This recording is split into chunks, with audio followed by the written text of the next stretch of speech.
البدع والأهواء، أهل البدع العقائدية وأهل البدع السياسية. نقول بيننا وبينكم السلف، بيننا وبينكم الكتب، كان فيقول البدع بيننا وبينكم. Bismillahirrahmanirrahim. Qala al-Imam al-Bukhari rahimahullahu taala. Al-hadisul salis wal arba'un ba'da arba'imi'ah, 443. Haddatsana Khalid bin Yahya. Qala haddatsana Mis'ar. Qala haddatsana Muharib bin Disar. An Jabir bin Abdullah radhiyallahu anhuma qala ataitun nabiyya sallallahu alaihi wasallam. Saya mendatangi Nabi Shallallahu Alaihi Wasallam wahwa fil masjid, dalam keadaan beliau di masjid. Qala Mis'ar urahu qala duha, urahu azun, saya menyangka beliau mengatakan yaitu di waktu duha. Faqal sholli rak'atain, lakukan sholat 2 rakaat. Wa kana li alaihi dain, saya memiliki piutang atas Nabi, yaitu Nabi berhutang pada saya. Faqadani wazadani, maka beliau membayar hutang itu untuk saya dan bahkan memberikan tambahan untuk saya. Hadisnya di sini pendek untuk riwayat ini, tapi sebenarnya agak panjang. Hadis ini diriwayatkan oleh Bukhari dari Khalid ibnu Yahya. Ini salah satu guru tertua beliau, salah satu riwayat apa yang dikatakan sebagai sulasiyat Bukhari, diantaranya lewat jalur beliau ini, Khalid bin Yahya. Antara Bukhari dengan Rasulullah hanya 3 orang. Di antaranya adalah lewat jalur Khalid bin Yahya ini. Beliau adalah Abu Muhammad Al-Kufi, Khalid bin Yahya. Beliau siqatun yukhti, siqah tapi ya pernah beberapa kesalahan terjadi dalam riwayat. Qala haddatsana Mis'ar. Beliau adalah Abu Salamah Mis'ar bin Qidam Ar-Ru'asi Al-Kufi, yang dijuluki Mushaf juga. Karena apa? Saking kuatnya hafalannya. Siqatun sabtun minal a'lam, termasuk dari tokoh. Hanya saja beliau terkena akidah Murji'ah di waktu itu. Maka beliau ditahdir oleh banyak orang. Akhirnya ketika meninggal dunia hanya disolati 1 atau 2 orang sebagai peringatan agar orang tidak bermudah-mudah masuk dalam bid'ah. Ini walaupun dia ulama besar, Mis'ar bin Qidam ulama yang sangat besar, tapi karena dia memilih akidah Murji'ah, walaupun tidak separah betul-betul Murji'ah tulen, tapi terkena akidah Murji'ah, maka dia ditahdir oleh para ulama. Sehingga ya itu tadi, akhirnya apa? Hanya 1 atau 2 orang yang menyolati dia ketika mati. Tapi untuk riwayat dia siqah. Kenapa diambil ilmunya? Ya, di masa itu belum tentu para ulama mendapatkan riwayat yang lain, atau boleh jadi yang punya riwayat itu dari Ahlus Sunnah meninggal dunia, yang ada lewat jalur ini ya sudah diambil dari jalur ini. Baik. Adapun di zaman sekarang alhamdulillah masih banyak riwayat-riwayat Ahlus Sunnah tidak memerlukan riwayat dari Ahlul Bidah. Baik. Qal haddatsana Muharib ibnu Disar. Muharib bin Disar, beliau adalah Abu Disar. Beliau punya 4 kunyah tuh. Tapi paling tak kita hafal 1 di sini. Abu Disar, Muharib bin Disar Al-Kufi, siqah tabi'iyun siqah Kufi. An Jabir bin Abdullah, Abu Abdullah Al-Khazraji, Jabir bin Abdullah bin Haram Al-Khazraji Al-Madani Al-Ansari, termasuk sahabat yang paling banyak meriwayatkan hadis.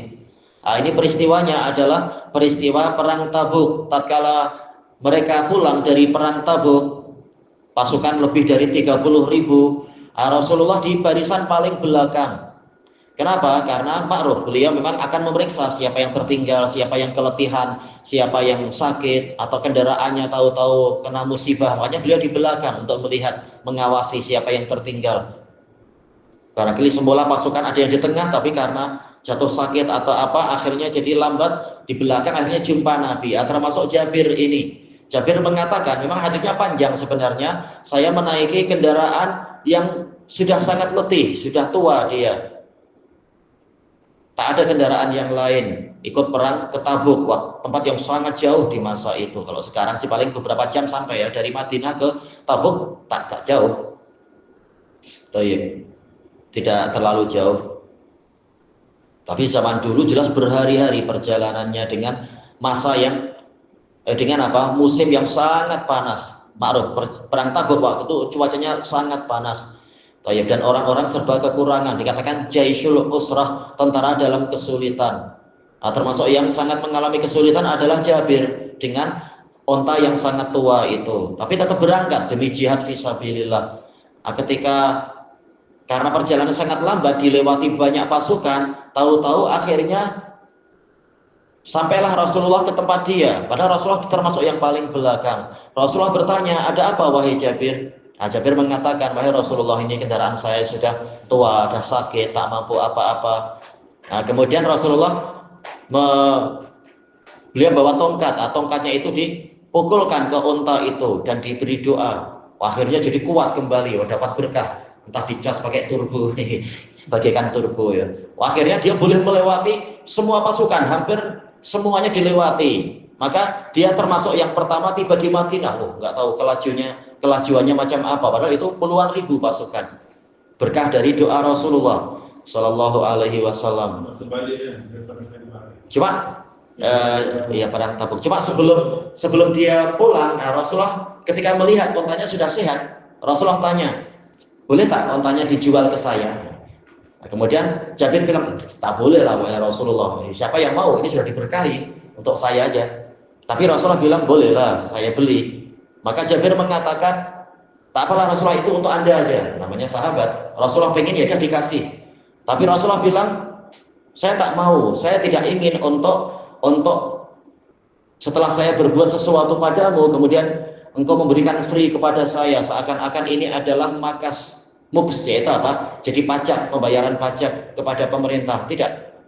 Tapi saya akan bayar sesuai dengan harganya. Maka Jabir akhirnya menjual dengan harga yang wajar dan dengan syarat tetap dia boleh menaiki onta itu sampai rumah. Ya kalau dijual dikasih Nabi, dia naik apa? Nah, itu masuk dalam bab khusus nanti, yaitu jual beli yang bersyarat. Boleh Anda beli kendaraan saya, tapi saya harus dihantar pulang ke rumah dulu. Nah, itu boleh. Nah, maka Rasulullah mengizinkan untuk dia berangkat pulang. Nah, dia pulang dengan sangat laju, untanya boleh melewati beberapa puluh ribu pasukan itu. Nah, Rasulullah sudah menyuruh untuk pagi berikutnya jumpai saya di masjid. Nah, inilah pembahasannya itu. Mana tadi itu? Qal ataitun nabiyya sallallahu alaihi wasallam wa huwa fil masjid. Saya mendatangi Nabi sallallahu alaihi wasallam dalam keadaan beliau di masjid. Loh, kan Jabir pulang duluan. Kenapa malah Nabi di masjid? Ada beberapa kemungkinan, yaitu ya sudah mereka, yaitu Jabir sudah sampai masjid, kemudian sholat atau apa, kemudian dia pulang. Sebagaimana di riwayat yang lain, dia pulang ke rumah. Mungkin sudah sempat singgah di masjid, tapi dia memang pulang. Nah, kemudian keluarganya bertanya, oh bagaimana dengan onta ini? Kenapa ontanya disekuat ini? Oh ya ceritanya begini, ada doa dari Nabi begini-begini. Tapi Nabi minta untuk beli onta ini. Ya sudah, kesepakatannya begini-begini. Nah, hari berikutnya dia pergi ke masjid. Rasulullah sudah ada di situ untuk menunggu orang-orang yang lain dan menerima orang-orang yang udzur, lapor kepada Nabi, ada udzur ini, udzur itu, termasuk 70 munafikun yang datang bersumpah mereka ada udzur begini, makanya tak ikut perang dan sebagainya. Nah, semuanya datang ke Nabi di masjid. Tayyibal urahu duha. Saya menyangka yaitu di waktu duha. Jabir datang ke Masjid Nabawi di waktu duha. Baik, faqal sholli rak'atain. Dalam riwayat yang lain, tatkala Jabir datang ke Nabi, Jabir ditanya oleh Nabi, hal sholait, apakah engkau sudah sholat, yaitu tahiyatul masjid?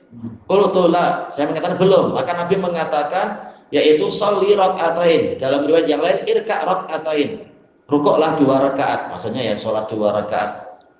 Baik, ini menguatkan pendapat yang mengatakan memang tahiyatul masjid itu wajib atau minimalnya sunnah muakkadah, tapi memang sangat ditekankan itu.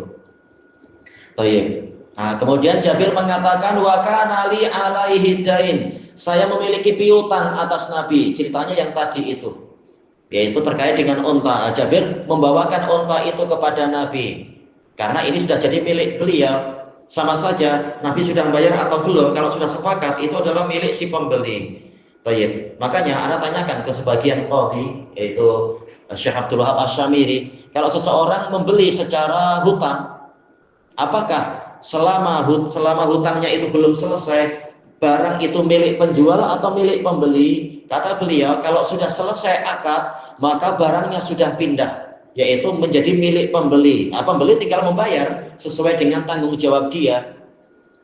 Karena akad sudah selesai, cuma tinggal pembayarannya diselesaikan. Barang sudah berpindah tangan itu. Barang bukan milik penjual.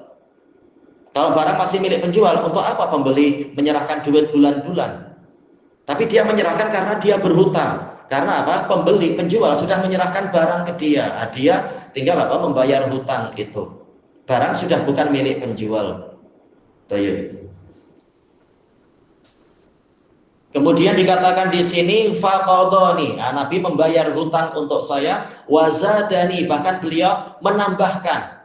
Ini kata para ulama disunahkan untuk berbuat ihsan, yaitu kita sudah dimudahkan membeli dengan membayar bulanan, yaitu dengan hutang. Maka kalau kita mampu membayar lebih, kita bayar lebih. Kalau tidak, memang bukan wajib, tapi ini mustahab. Sebagaimana dalam hadis yang diriwayatkan oleh Bukhari dan Muslim dari Abi Hurairah radhiyallahu anhu, Rasulullah mengatakan khairukum ahsanukum qada'a. Orang yang terbaik dari kalian adalah yang paling bagus pembayaran hutangnya itu. Termasuk membayar hutang secara bagus apa? Memberikan kelebihan seperti yang dikatakan oleh Nabi, yang dipraktekkan oleh Nabi Shallallahu Alaihi Wasallam. Tapi tidak boleh disyaratkan sejak awal. Saya berhutang padamu, jangan khawatir nanti saya bayar lebih. Tak boleh. Karena nanti si penghutangnya, orang yang memberi hutang nanti niatnya jadi rusak, nanti ingin mendapatkan lebihan, ini nanti jadi riba. Tak boleh ada janji apa-apa. Janjinya adalah bayar hutang sebagaimana yang disepakati, bukan bayar hutang lebih. Baik. Jadi tidak ada syarat apa-apa, cuma orang yang berhutang dengan kerelaan hati memberikan itu tanpa ada janji sejak awal. Ilahuna wallahu a'lam. Subhanakallahumma wa bihamdika la ilaha illa anta astaghfiruka wa atubu ilaik. Walhamdulillahirabbil alamin. Jazakumullahu khairan.